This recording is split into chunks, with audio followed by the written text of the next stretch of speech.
Greetings from South Korea. I am Arirang News AI anchor. Here is the news-making headlines today. The Financial Supervisory Service has raised the consumer alert level to warning, saying that secondary damage such as voice phishing and smishing related to the Coupang personal data leak has been confirmed. According to the FSS, scammers are posing as prosecutors, police, and government bodies and pretending to handle the response to the data leak before luring people to phishing sites. Meanwhile, the government said that it will establish an interagency task force to handle the data breach at Coupang. It will convene meetings to exchange updates on ongoing police and government investigations and to explore measures to reinforce the company's responsibility.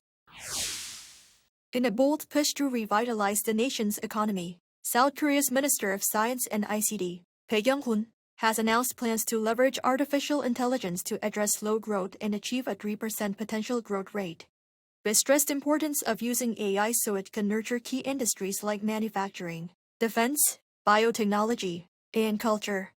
On the same day, the Ministry of SMEs and Startups announced its comprehensive plan to make the country one of the world's 4 leading venture powerhouses.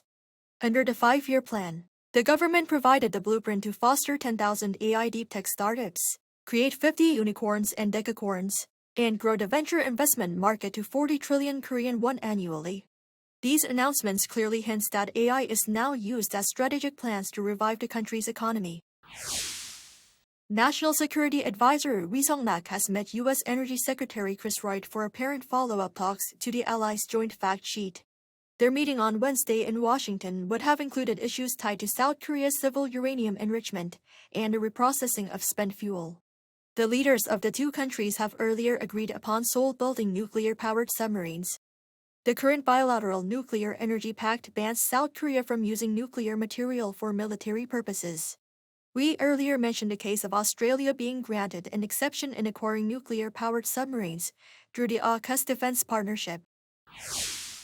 The U.S. State Department said on Wednesday that it held separate bilateral talks with South Korea ahead of the Pact's Silica Summit, during which nuclear energy issues were also discussed.